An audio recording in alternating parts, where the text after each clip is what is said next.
situacija, njima to u Srbiji.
Molimo navijače Dinama na sjevernoj tribini, nemojte upotrebljavati pirotehnička sredstva.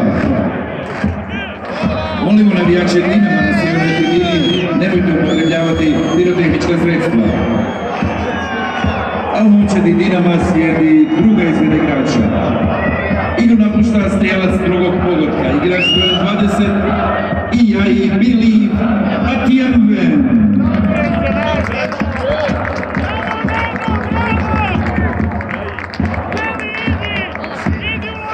Umjesto njega u igru će ući igrač s brojem 3, Mario Musa.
Sale